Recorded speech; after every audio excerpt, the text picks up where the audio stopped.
Nah, kita akan menggunakan yaitu fikih muamalah, fikih keseharian ya, fikih antara hubungan sesama manusia. Dan ini yang kadang-kadang kita lalaikan, ya kan? Kadang hubungan sama Gusti Allah bagus karena kita orang masjid, katakanlah gitu, kita orang musola, tapi hubungan muamalahnya kacau.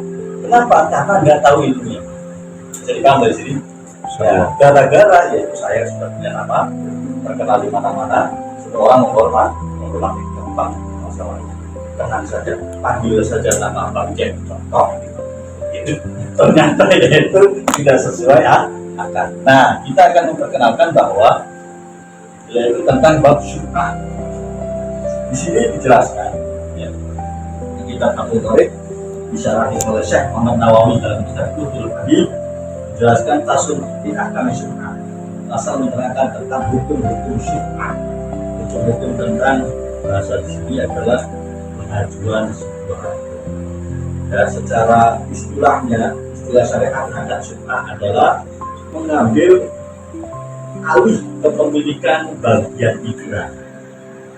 Saya ulangi lagi, akad syubhat adalah hak mengambil alih kepemilikan bagian ikrah. Jadi contoh misalkan ada tanah ini bukan satu orang miliknya, dua orang, atau katakanlah dua surat kepemilikan. Suratnya satu, dua orang kepemilikannya. Ini harus dipahami. Banyak orang berantem, ada gagal hakul ukot, tidak ada. Gagal hakul ukot itu gara-gara ini. Jadi paham? Sepakat?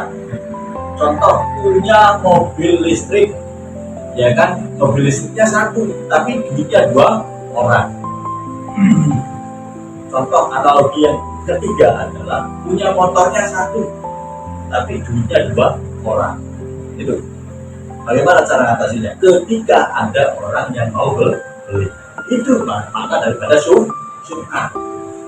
Ini bagian daripada hakul ukot nih. Hakul ukot itu sampai ke arah sana. Bukan cuma hanya tampilan luar saja, saudara. Bukan hanya yaitu di saya rajin temu musola, saya rajin ke masjid, harus paham dunia ini, harus paham muamalah.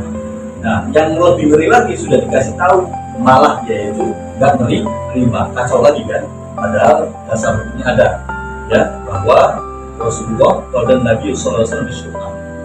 Rasulullah menghukumi jika syubhat, dan fikul malin dalam setiap aset harta lampisan yang belum dibagikan faedah wakaf. Apabila sudah terjadi pembatasan, kalau tanah itu sudah digarisin itu sama mbak-mbaknya atau kakeknya, wasulifat dan sudah yaitu digunakan sebagian, Anda punya 1 meter, kasih dong kan gitu. Udah saya kasih dah 1 meter, ini buka sotong 2 nih, potong misalkan. Yang ini buka sotong 2 juga nih. Jadi kan jadi 2 meter jalan tuh. Sudah diberikan untuk jalan, maka sudah tidak ada syubhat karena sudah ada batasan.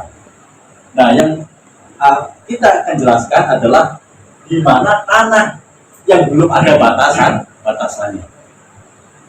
Contoh suratnya satu surat, tapi yang pemiliknya itu bisa 2 orang atau 3 atau 4. Bagaimana cara menghubunginya? Benar ya? Itu penting. Gitu. Maka sebagai orang yang paham tentang ini ladang basah, benar? Ladang basah. Dan kalau sudah begini jangan larinya ke dukun, saudara, jangan. Paham nggak? Jangan.